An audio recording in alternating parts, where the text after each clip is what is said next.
Liam, let's get married again.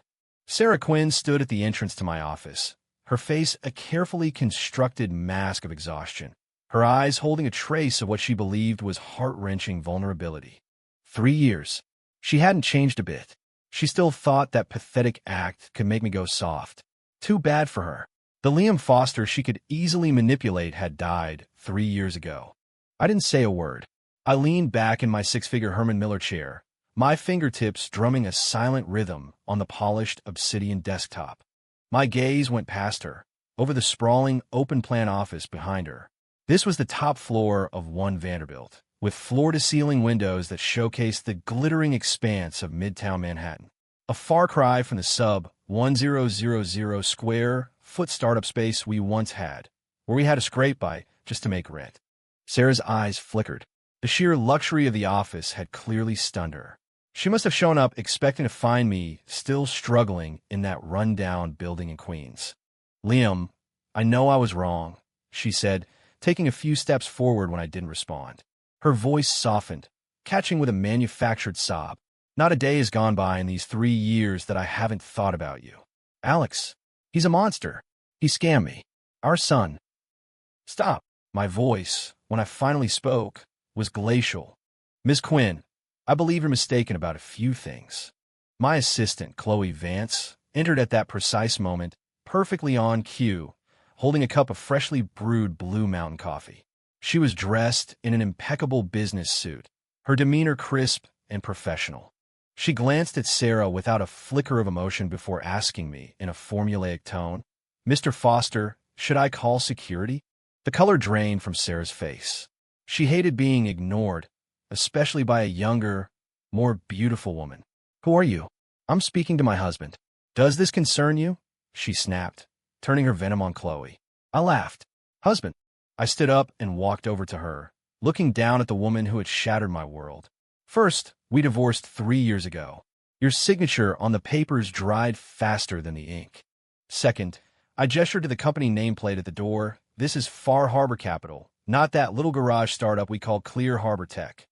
And third, and most importantly," I paused, leaning in close to her ear, my voice a whisper only she could hear. "That child's last name is Chun, not Foster. Don't you ever use him to discuss me again." A violent tremor ran through Sarah's body. Her face went completely white. 3 years ago, she had stood before me, pregnant, and slapped a paternity test on my desk. "Liam, the baby is Alex's. I love him. Let's get a divorce." At that moment, I was pulling all-nighters, buried in a critical project that was supposed to secure a future for her and our child.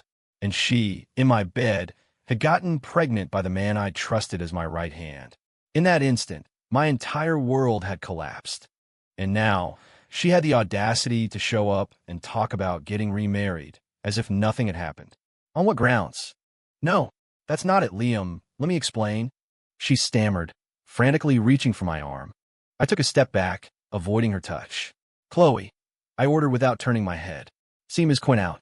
From now on, I don't want any unauthorized personnel in this office." "Yes, Mr. Foster." Chloe immediately stepped forward, making a polite but firm this-way gesture.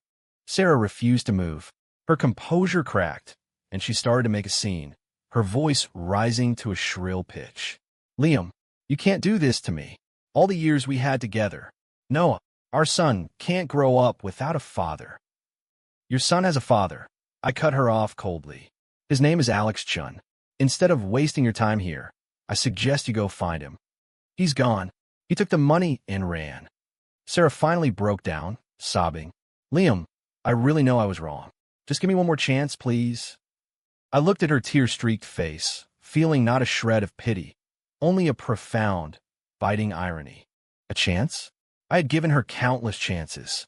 When she repeatedly took the money we had bled for and gave it to her deadbeat brother, I tolerated it. When she leaked the business plan, I was preparing for a crucial bid to a competitor, all for her so-called best friend. I tolerated that, too. It wasn't until she was carrying another man's child that my heart finally turned to stone. "Security," I said into the intercom on my desk. 2 large security guards entered swiftly. They flanked Sarah, and she began to scream, struggling against their grip. "Liam, You think you've won just because you have a new office and a new company? I'm telling you, you don't know anything. You'll regret this. I swear you'll regret this. Her shrieks echoed down the hall before being cut off by the heavy, soundproofed door swinging shut. Silence returned to the office. Chloe handed me a glass of water. Mr. Foster, don't let irrelevant people upset you. I took the glass, my gaze fixed on the clouds churning outside the window, my expression darkening. Regret? Sarah, you will never know that for the last 3 years, the one thing I've been waiting for is this day. The game is just beginning. Sarah's appearance was like a stone dropped into a calm lake. It didn't cause a tidal wave, but the ripples spread. At the end of our video conference, my business partner, Jasmine Calloway, mentioned it with practiced casualness. Liam, I heard your ex-wife paid you a visit today. Jasmine was the daughter of the Calloway Group dynasty and my most important partner. Her intelligence network was second to none, so I wasn't surprised she knew. Just someone from a past life, I said, dismissing it. A past life. Jasmine chuckled on the other end of the line, her tone rich with meaning. I heard she made such a scene the entire floor could hear. Liam, sometimes mercy to your enemies is cruelty to yourself. I closed my laptop, Jasmine's words echoing in my ears. I had no intention of being merciful. After being thrown out of my office, Sarah didn't give up. My phone was soon under siege from an endless barrage of her calls and texts. Liam, let's just meet. Once. I know you still love me. You wouldn't still be using our old phone number otherwise. Noah's sick. He has a high fever, and he keeps asking for his daddy. Can you really be so heartless as to ignore him? I read the messages and scoffed. I kept the number because it was tied to too many critical business accounts to be worth the hassle of changing. As for the child she mentioned, he had absolutely nothing to do with me. I blocked her number, but she quickly found a new one and continued the harassment. Then, she started showing up downstairs from my condo building. She would stand by the entrance for hours, wearing a faded, worn-out dress and holding a sickly-looking child, trying to create a public spectacle of my cruelty. A few of my neighbors who didn't know the story started giving me dirty looks. See, that's him. The guy who abandoned his wife and child. What a piece of work. He looks so successful. You'd never think he could be so cold-hearted. I had my lawyers serve her with a cease and desist and file for a restraining order. That kept her away for a few days. I thought she might finally give up, but I had underestimated her shamelessness. Tonight, I had just parked my car in the underground garage and was heading for the elevator when a dark figure darted out from behind a concrete pillar and latched onto my leg. It was Sarah. She was still holding the child. Liam, you finally decided to see me, she cried, a mess of tears and snot, looking utterly pathetic. I scowled, trying to shake her off, but her grip was like a vice. Let go, I said, my voice laced with anger. I won't. Not until you promise to save our son. She looked up, her face a wreck of tears and desperation. Liam, look, his name is Noah. I named him that to always remember you. He's your son. She pushed the child in her arms toward me. The boy was about 2. His face was sallow and yellowish. His lips had a bluish tint, and his breathing was shallow. He did look seriously ill, but I remembered the paternity test from 3 years ago with perfect clarity. The probability of parentage excluded, 99%. Sarah, are you done with the theatrics? I stared at her coldly. Trying to pass off another man's kid as mine? Don't you feel disgusted with yourself? My words were a knife, twisting deep into her heart. She froze, as if she never expected me to be so ruthless. No, he's yours. She tried to argue. Just then, the child in her arms began to cough violently. His small face turned red, and then his body convulsed, his eyes rolling back into his head as he passed out. Noah, what's wrong with you? Sarah panicked, shaking the boy frantically, but he was limp and unresponsive. She snapped her head up to look at me, her eyes wild with despair, as if I were her last and only hope. Liam, save him. I'm begging you, save him. As she spoke, her legs gave out. She collapsed onto the cold concrete floor, still clutching the child, and simply knelt there, broken. The air in the garage seemed to freeze. I looked at the weeping woman on the ground and the lifeless child in her arms, feeling not a shred of compassion, only a cold, desolate emptiness. I knew this was just another one of her manipulative schemes. But this time, the life of a child was her bargaining chip. 3 in the end, I took the boy to the hospital. It wasn't out of pity. I couldn't let a child die in front of me, and I certainly wasn't going to give Sarah the opportunity to use a tragedy to blackmail me. On the way, I had Chloe handle everything. Admissions, contacting specialists, arranging the best private room.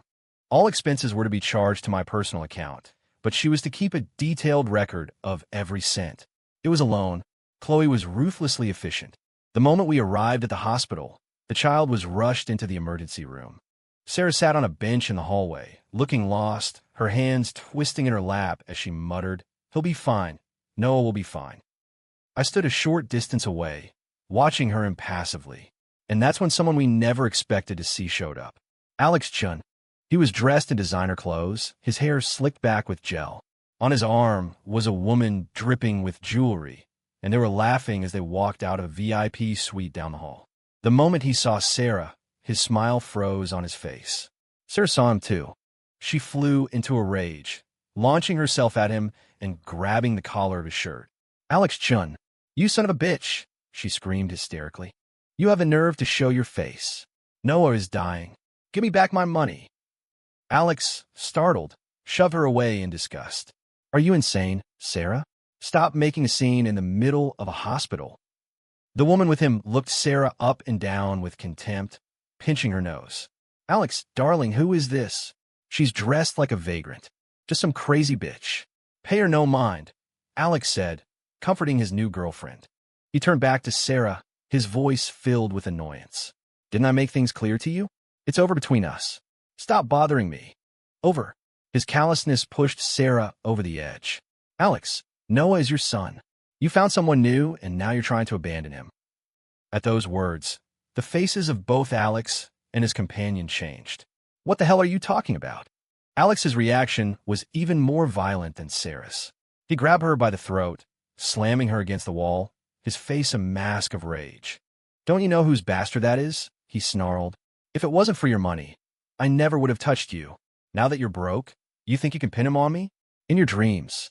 Get out of my life, or I'll kill you. He threw her to the ground, wrapped his arm around his frightened girlfriend, and walked away without a backward glance.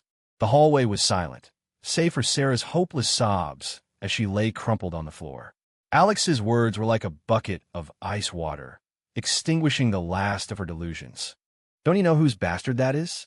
That was clearly more than just an angry outburst.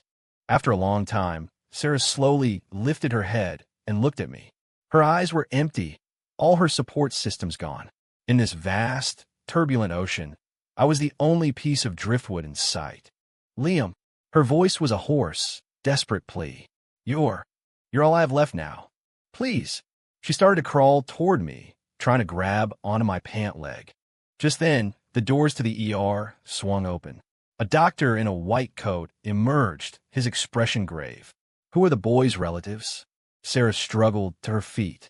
Doctor, I'm his mother. How is my son? The doctor adjusted his glasses. The child is in critical condition, he said grimly. He has acute lymphoblastic leukemia. He needs a bone marrow transplant immediately.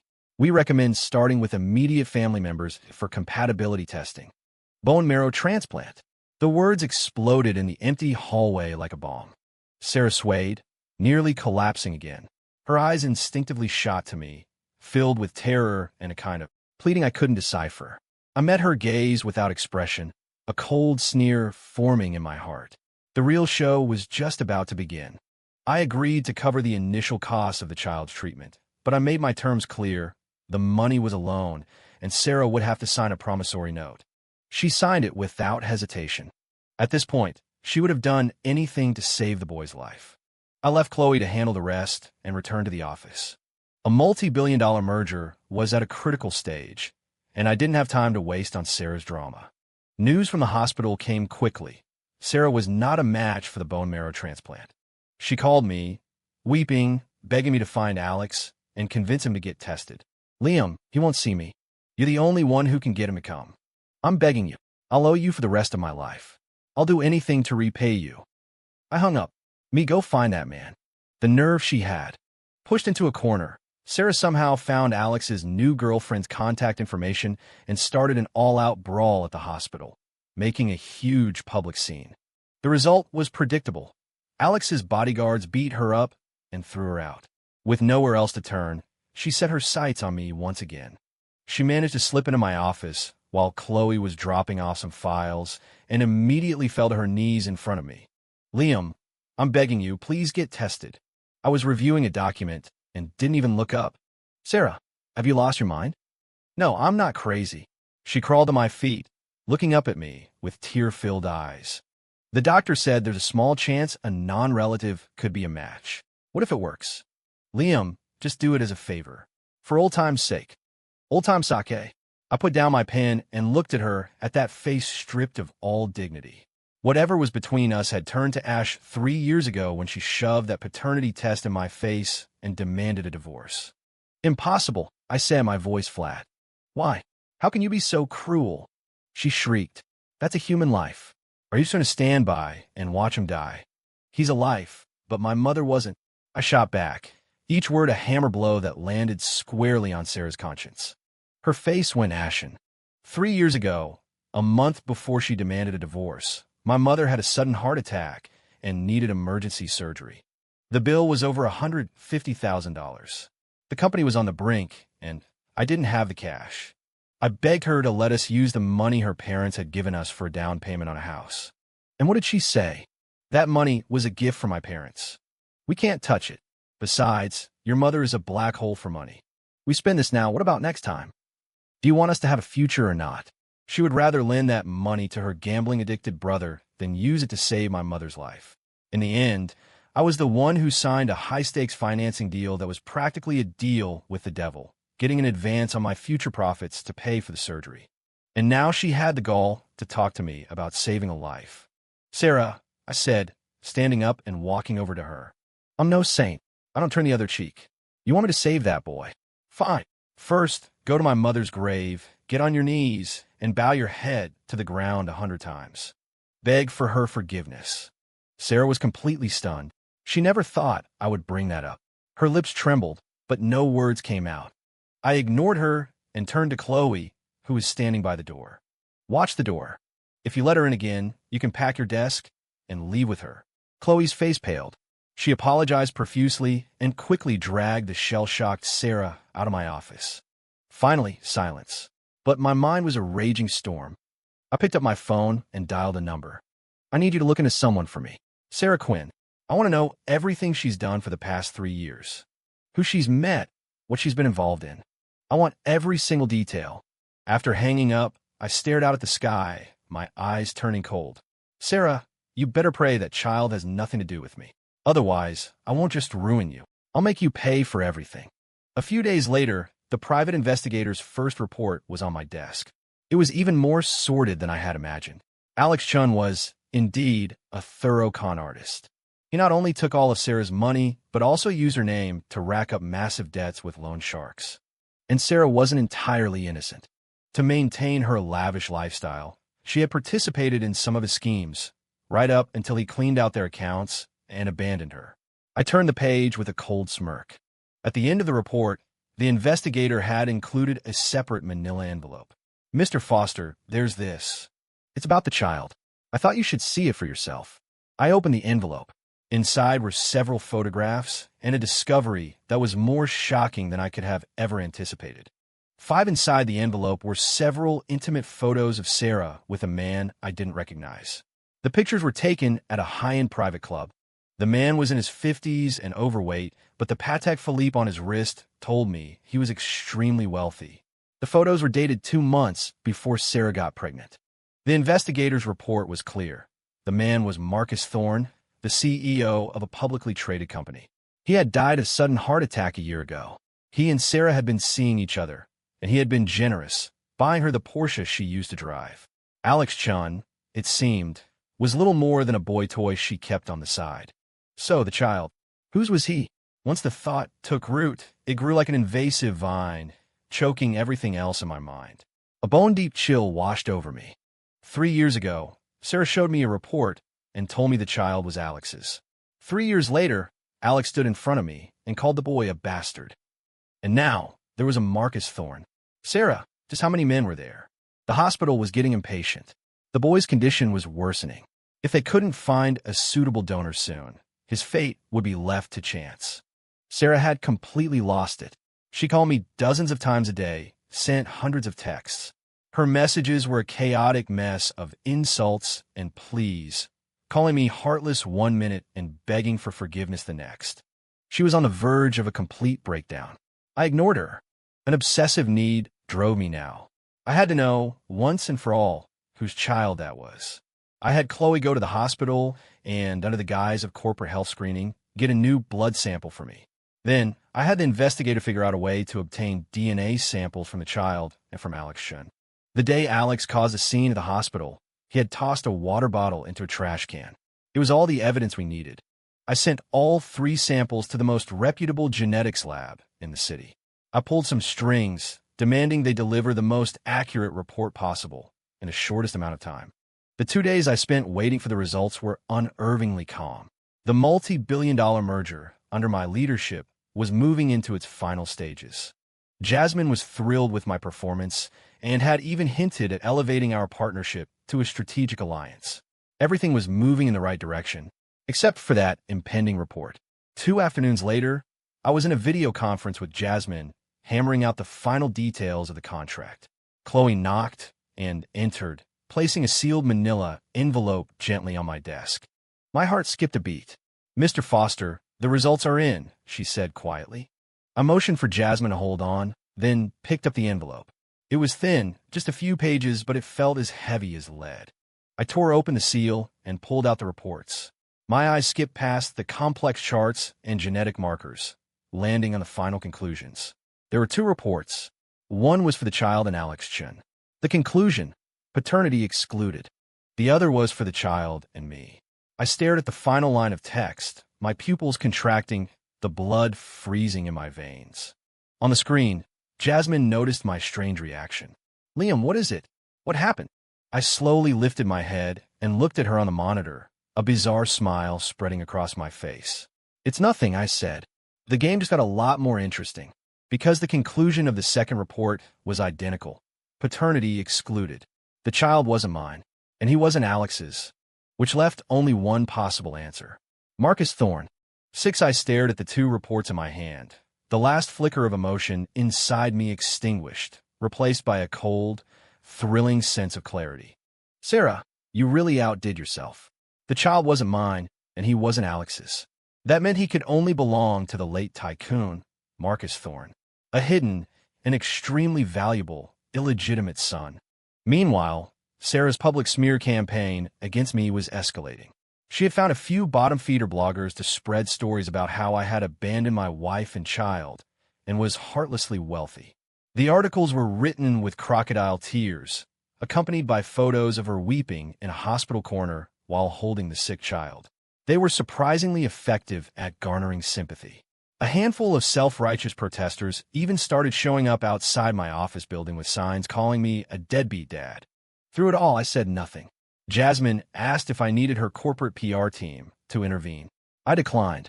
This was a minor squall I could handle myself.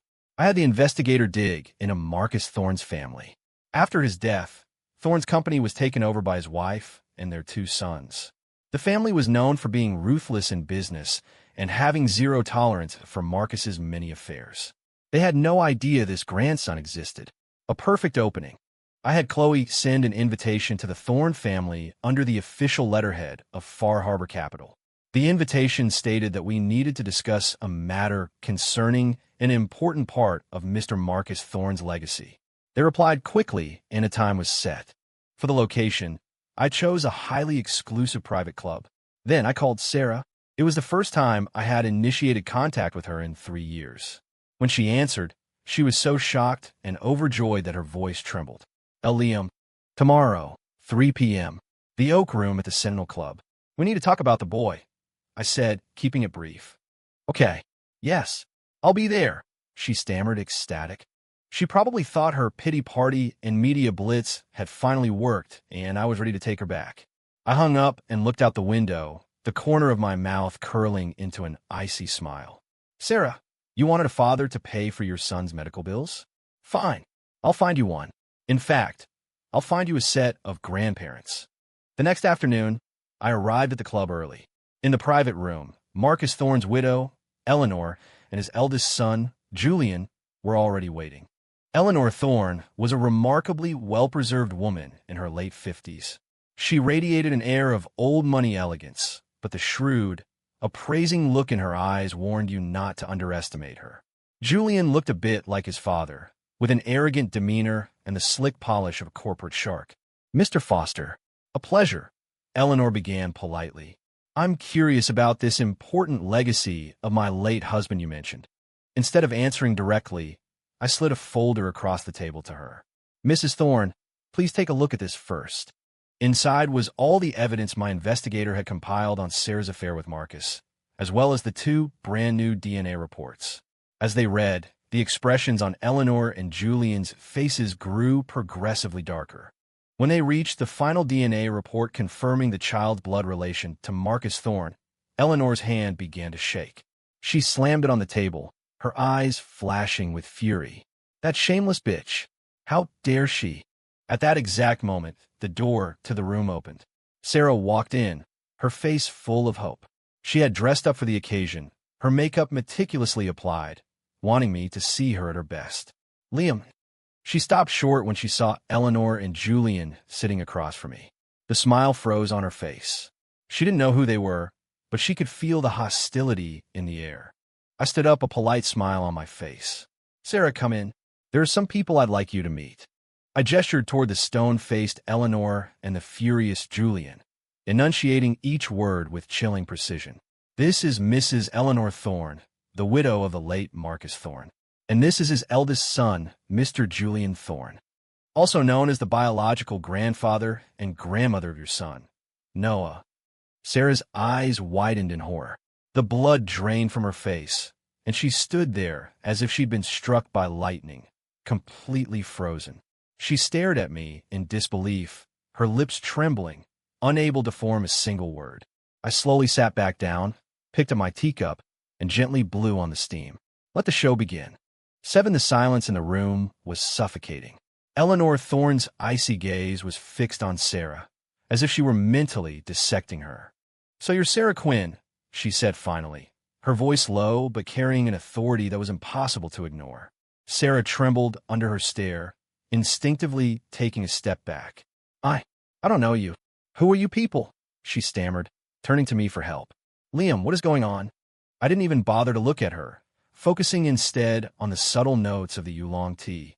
"What's going on?" Julian Thorne shot to his feet, his temper far shorter than his mother's. He pointed a finger at Sarah. "You shameless gold digger, parading my father's bastard son around, trying to extort money from Mr. Foster. Did you think the Thorne family was just going to let that happen?" "No, that's not true." Sarah waved her hands frantically, her face a deathly white. "The child is. He's Liam's." Even now, she was trying to lie. "Is he?" I set down my cup and finally spoke. I took the copy of my own DNA report and tossed it onto the floor in front of her, as if it were trash. "Sarah, open your eyes and read it. That's the report for me and the boy. The conclusion, paternity excluded. Are you going to keep this act up?" That single sheet of paper was the final straw that broke her. She collapsed to the floor, her face ashen. It was over. Everything was over. Eleanor sneered. She had already recovered from her initial shock and was back in her element as a corporate matriarch. "Tell us what you want," she said, looking down at the crumpled figure on the floor. "Money? Or were you hoping to use the child to marry into the Thorne family?" As if grabbing a lifeline, Sarah scrambled on her knees toward Eleanor. "Mrs. Thorne, I don't want anything. I just want you to save the boy," she cried. "He's so sick, he needs a bone marrow transplant. He's your flesh and blood. Our flesh and blood." Eleanor's gaze turned colder. "A bastard you conceived while sleeping around. You think he's worthy of the Thorne name? What is he to you? A bargaining chip?" Just then, the door opened again. 2 men in dark suits and sunglasses entered, followed by a lawyer carrying a briefcase. The Thornes were even more efficient than I'd anticipated.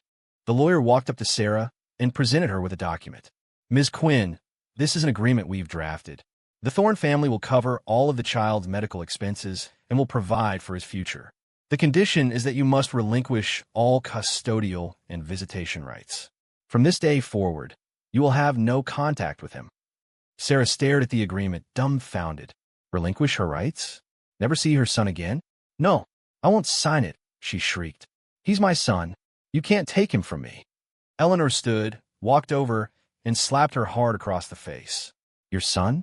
The moment you decided to use him as a tool for your scams, you forfeited your right to be a mother. Eleanor's eyes were filled with nothing but contempt. Sarah completely shattered. She clutched her face, sobbing on the floor.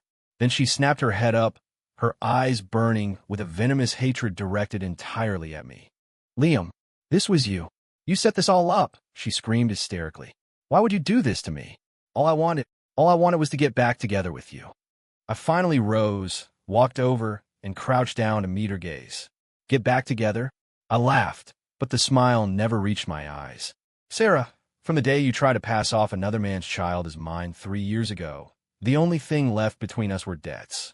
I leaned in, my voice a whisper only she could hear. And now, it's time to settle the accounts.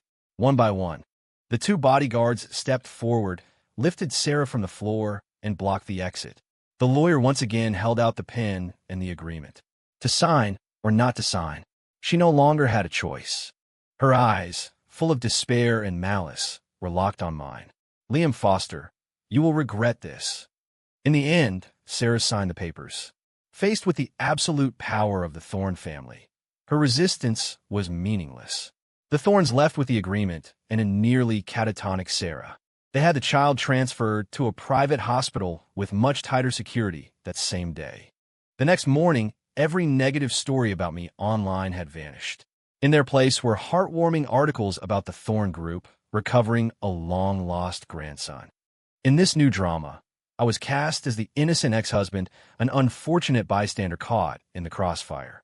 Public opinion reversed completely. I was now a sympathetic figure, and Sarah was a deceitful, manipulative villain. Everything had gone according to plan. With the storm over, the multi-billion-dollar merger was officially signed. That evening, Jasmine and I were celebrating on the rooftop terrace of my office building. That was a masterstroke, Liam.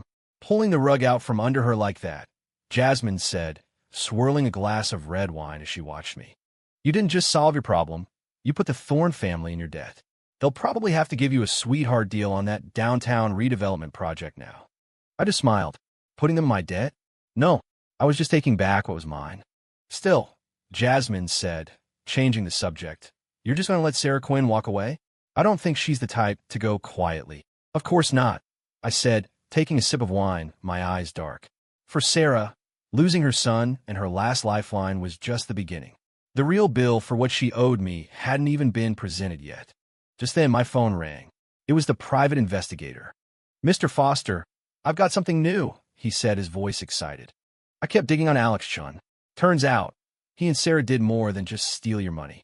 They used your old company's name to sign several phantom contracts, defrauding a partner out of a huge advance. It's enough money to put them both in prison for a very long time. The smile on my face deepened. Compile all the evidence and send it to me. Will do, Mr. Foster. The investigator paused. One more thing. After signing the agreement, Sarah got a $500,000 severance payment from the Thornes and then disappeared. My guys lost her trail. Don't worry about it, I said. She'll resurface on her own. When I hung up, Jasmine looked at me curiously. A new plot twist? I shook my head. No, it's time for the curtain to fall. As if on cue, my phone rang again. A blocked number. I answered. On the other end, I heard Sarah's voice, cold and unhinged. Liam, I have nothing left. My son is gone, the money is gone. You must be feeling pretty proud of yourself right now, aren't you? Her voice was a poison blade, dripping with resentment. But don't think you've won. I have a gift for you. A very special gift. One I know you're going to absolutely love. She let out a wild laugh and hung up. Almost simultaneously, my other phone began buzzing incessantly with notifications from my financial news app. A banner alert flashed across the screen. FAR Harbor Capital accused of financial fraud. Sensitive data leaked. Stock plummets at opening bell. Sarah's gift had arrived. 9 Sarah's revenge was more vicious than I expected. and far more foolish. She still had some old files from my first company. Combining that outdated information with the scamming techniques she'd picked up from Alex, she concocted a package of falsified evidence and fed it to a short-selling firm, launching a perfectly timed, fatal strike at the very peak of my merger success. Panic ripped through the market. Rumors spread like wildfire. In the first 30 minutes after the opening bell, Far Harbor Capital stock was hammered straight into a trading halt. My office descended into chaos. The phone lines were jammed. Partners were calling in, demanding answers. Even the Callaway Group, which had just signed the contract, was under immense pressure. Liam, what do we do? We have to halt trading and issue a press release immediately. Jasmine's face was grim as we stood in the war room. No.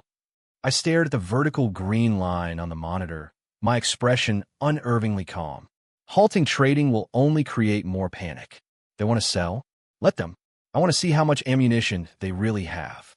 My composure caught everyone off guard. But, no buts, I cut Jasmine off, turning to my head of IT. Trace the data source. I want to know which firm is behind this in 30 minutes. I then looked at my head of PR. Prepare for press conference. 1 hour. I'm going live to the world. My unorthodox commands stunned the room, but my unwavering gaze spurred them into action. Jasmine pulled me aside. Liam, what's your play here? She asked in a low voice. This is a well-funded, premeditated attack. Sarah couldn't have done this alone. Of course she couldn't, I sneered. She's just a knife in someone else's hand. A disposable one. I looked at Jasmine and said, my voice steady, did you really think all I've been doing for the last 3 years was building one investment firm? The Far Harbor Capital that Sarah knew was merely the tip of the iceberg. 3 years ago, after she betrayed me and left me with nothing, I learned a valuable lesson. Never put all your eggs in one basket. For the past 3 years, I had operated Far Harbor in the open, drawing everyone's attention. But in reality, my core assets, my most advanced tech patents, and my most profitable ventures were all housed under a different company, registered offshore, with no legal ties to Far Harbor whatsoever. The company that Sarah and her powerful backers were so desperately trying to destroy was nothing more than a shell I was prepared to discard at any moment. And now, they were spending their own real money to help me do it. It was perfect. 30 minutes later, the head of IT burst in. Mr. Foster, we've got them. It's Ironclad Capital. They're buying up all the shares we're dumping. Ironclad Capital, our biggest competitor in the merger deal. I knew it. Good, I nodded. Let them buy. Let them have it all. An hour later, the press conference began. I walked onto the stage alone, facing a sea of flashing cameras and the skeptical eyes of the press. I know you all have a lot of questions, I began, speaking without notes. Regarding the rumors of financial fraud and data leaks at Far Harbor Capital, I am here to state 3 things. First, the so-called evidence being circulated is entirely fabricated or outdated. Far Harbor's financial health is, and has always been, impeccable. Second, we have obtained conclusive proof of malicious market manipulation and slander by Ironclad Capital and other associated parties. We will be pursuing all available legal avenues to the fullest extent. A wave of murmurs swept through the room. I ignored them and delivered the final, most important point. Third, and most critically, effective today, Far Harbor Capital will begin a process of internal restructuring. I, myself, will be spearheading a new team and a new venture focused on the next frontier of technological innovation. As I spoke, a new company logo and a presentation slide appeared on the screen behind me. This was my relays. Then I dropped the final fatal bomb. I held up a folder of documents for all the cameras to see. Furthermore, regarding the originator of this malicious attack, Ms. Sarah Quinn, and her accomplice, Mr. Alex Chun, it has come to our attention that 3 years ago, they used their positions at my former company to embezzle funds and engage in commercial fraud, with the total amount exceeding $10 million. I looked directly into the cameras, my voice cold and clear as steel. Just before this press conference began, I submitted all of the evidence to the police. As the words left my mouth, I knew that on the other side of the city, at the headquarters of Ironclad Capital and in the squalid apartment where Sarah was hiding, the real show was just getting started. My press conference was a depth charge that sent shockwaves through the entire financial industry. The moment I announced the restructuring and revealed my true ace in the hole, the stock price of the Far Harbor shell became irrelevant. Everyone's attention was captured by the far grander and more lucrative technological vision I laid out. And when I dropped the evidence of Sarah and Alex's crimes, the narrative shifted from a corporate battle to a criminal investigation. Ironclad Capital's stock imploded. Their hostile short-selling campaign was put under immediate investigation by the SEC, and their top executives were taken into custody. As for Sarah, her luck had finally run out. The police found her in the dark, damp apartment she had been hiding in. When they arrested her, she was still staring at the live stream of my press conference on her phone, her face a mask of disbelief and total collapse. The evidence against her and Alex was ironclad. A long prison sentence awaited them both. The dust settled. A few days later, word came from the Thorne family. The boy had successfully undergone a bone marrow transplant, with a donation from a distant relative overseas. He was in recovery. His life would go on, completely separate from Sarah's. Everything had arrived at its proper conclusion. I stood in my office at the top of One Vanderbilt, looking out over the city at night. The lights were a dazzling river, the traffic a constant, flowing pulse. Jasmine came and stood beside me, handing me a glass of champagne. "It's over," she said. "Yes, it's over," I replied, taking the glass. We stood in silence for a long time, just watching the city lights. Finally, Jasmine raised her glass to me. "To the past," she said with a smile. I looked into her bright eyes and shook my head. I gently touched my glass to hers, the clean, crisp sound echoing in the quiet of the night. "No," I said. "To the future."